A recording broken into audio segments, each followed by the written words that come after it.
जय हिंद दोस्तों, सबको फिर से एक नई वीडियो में हार्दिक स्वागत करता हूँ। आज बताने वाले हैं क्लास 8 का फर्स्ट प्रश्नावली 1.1। आखिर इसमें सवाल को कैसे सॉल्व किया था और आपको सिर्फ एक नियम, 3-4 जो नियम होता है वो गुणधर्म को अगर आप सीख जाएंगे, ये जो सवाल है प्रश्न संख्या 1 और 2, इसे आप सॉल्व कर पाएंगे। देखिए क्या कह रहा है प्रश्न में, निम्नलिखित प्रत्येक में से गुण के अंतर्गत उपयोग किए गए गुणधर्म का नाम बताइए। मतलब इसमें कौन कौन सा गुण धर्म का उपयोग किया गया उसका नाम बताने बोल रहा है। और 2 नंबर में क्या बोल रहा है, बताइए कौन से गुण धर्म की सहायता से आप इस प्रश्न को आकलित कर सकते हैं, मतलब हल कर सकते हैं। देखो, सबसे पहले इस सवाल को सॉल्व करने से पहले आपको पता होना चाहिए कुछ गुणधर्म के बारे में। जैसे एक में होता है गुणा का तस्मक, गुणात्मक तस्मक।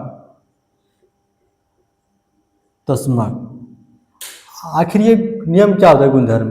देखो, गुणात्मक तस्मक में क्या होता है कि किसी भी संख्या में 1 से गुणा करने के बाद वही संख्या रह जाता है। जैसे कि देखो, a में अगर गुणा करते हैं 1 से तो क्या होगा, 1 ही रहेगा। या तो 1 में गुना होगा, जैसे क्या होगा, 1 ही से। मतलब किसी भी संख्या में अगर 1 से गुना होता है तो संख्या में कोई फर्क नहीं पड़ता है। इसे क्या बोलेंगे हम, गुणात्मक तस्मक नियम। और एक नियम और होता है क्रम विनिमयता। इसमें क्या होता है कि क्रम सिर्फ हमें चेंज करना होता है। जैसे कि मान लो 3 गुना 4 है तो हम उसे 4 गुना 3 लिख सकते हैं, उसका आंसर भी क्या होगा, सेम। जैसे कि a गुना b बराबर हम लिख सकते हैं b गुना a। मतलब संख्या का अगर क्रम अगर चेंज करके तब फिर भी उस संख्या में गुना करते हैं तब फिर उस संख्या का क्या होगा, मान क्या होगा, सेम निकलेगा। और एक नियम होता है प्रतिलोम, गुणा का प्रतिलोम जैसे समझ लीजिए, अगर मान लीजिए a/b है और इस संख्या का प्रतिलोम से अगर इसमें हम गुणा करेंगे, जैसे कि b गुना a, तो इस संख्या का जो मान होगा कितना होगा, 1 के बराबर होता है। जैसे कि 1 कट जाएगा, b कट जाएगा, क्या बचेगा, 1 बचेगा। मतलब संख्या कोई भी भिन्न के प्रतिलोम से अगर उसी भिन्न में अगर गुणा किया जाए तो क्या होगा, उसका आंसर 1 होगा। और एक नियम और होता है सचारिता। इसमें देखो क्या होता है, सचारिता का योग भी होता है और सचारिता का गुना भी होता है, लेकिन हमें यहाँ पे सिर्फ गुना के बारे में सीखना है। जैसे कि मान लो a Guna b Guna c कोई संख्या है, इसको हम ब्रैकेट में लिख देते हैं, फिर a Guna b bracket under Guna c अगर करते हैं, अगर इस तरह करते हैं तो इस संख्या का जो मान होगा दोनों का क्या होगा, एक समान निकलेगा। जैसे कि मान लो 2 गुना 3 गुना 4, फिर करते हैं उसी तरह हम 2 गुना 3 गुना 4 करते हैं, इन दोनों का जो वैल्यू क्या होगा, सेम निकलेगा। जैसे कि देखो 2 गुना 3 चौक 12, फिर 3 दूनी 6 गुना 4, 12 दूना 24 और 6 दूनी 6 चौक क्या होगा 24। मतलब क्या होगा, मान क्या होगा, सचर, मतलब क्या होगा, सेम निकला।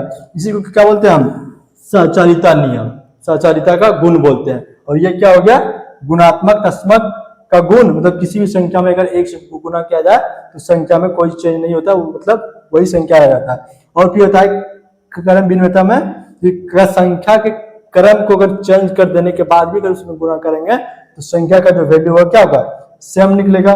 और गुना प्रतिलोम क्या होगा, गुणात्मक प्रतिलोम लिख सकते हैं इसको हम, गुणात्मक प्रतिलोम। मतलब किसी भी भिन्न के उसके प्रतिलोम से, ये भिन्न अगर कोई है a b, तो इसी भिन्न का प्रतिलोम से अगर इसमें हम गुणा करते हैं तो उसका मान क्या होगा, 1 के बराबर। जैसे कि 2/3 और इसका प्रतिलोम क्या होगा, 3/2, इसमें अगर गुणा करते हैं क्या होगा, मान क्या निकलेगा, 1 निकलेगा। इसे क्या बोलेंगे हम, गुणात्मक प्रतिलोम। और इसका क्या बोलेंगे, सचारिता नियम। अब देखो प्रश्न संख्या 1 में क्या कहा है, निम्नलिखित प्रत्येक में गुण के अंतर्गत उपयोग किए गए गुण धर्म का नाम लिखें। आखिर किसमें कौन सा गुण धर्म का उपयोग किया गया है? देखो ये गुण धर्म क्या हो रहा है, मतलब किसी भी संख्या में एक से गुना कर रहा है या उसके आगे कर रहा है गुना एक से, या तो उसके पाछे कर रहा है गुना, तब दूसरा आंसर क्या निकल रहा है? सेम निकल रहा है। वही मतलब संख्या में कोई चेंज नहीं आ रहा है। मतलब ये जो नियम कहलाएगा, क्या होगा इसका आंसर जो होगा इसका क्या होगा? एक नंबर हो जाएगा गुणात्मक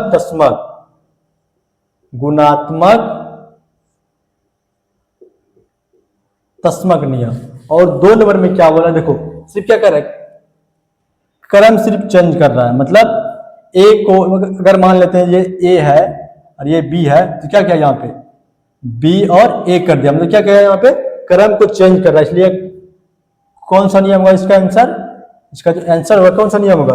क्रम विनिमयता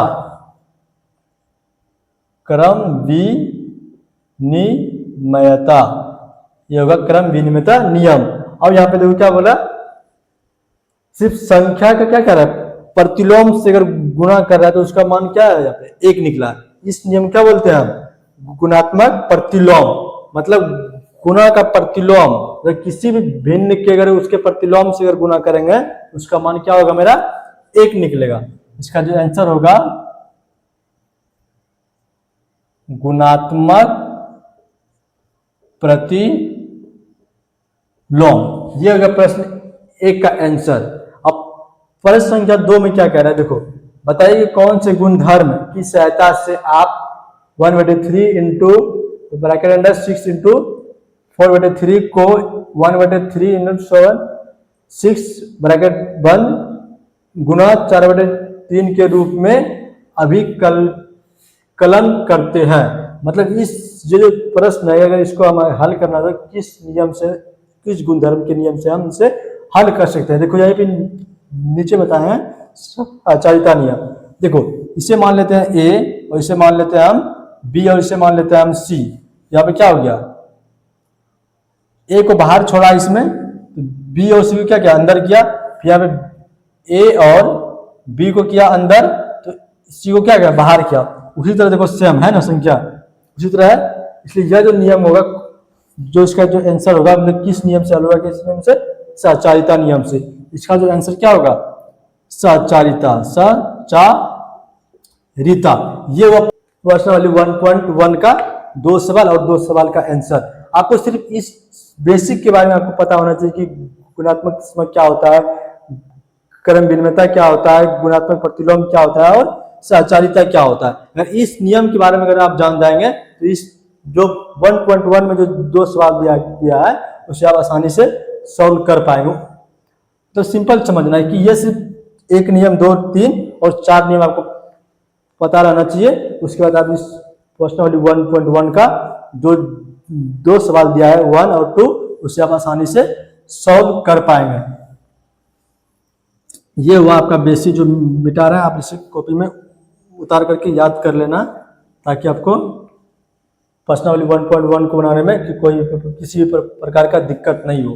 ये हुआ आपका प्रश्नावली 1.1 का 1 और 2 नंबर का हल। उम्मीद करता हूँ कि आपको यह वीडियो अच्छा लगा होगा और जो सवाल को आपको समझाए हम उसे समझने में आसानी हुआ होगा और आप समझ गए होंगे। अगर आपको वीडियो अच्छा लगा तो चैनल को सब्सक्राइब करें, लाइक करें और अपने दोस्तों के साथ शेयर करें। तब तक के लिए मिलते हैं किसी नेक्स्ट वीडियो में नेक्स्ट टॉपिक के साथ। जय हिंद, जय भारत।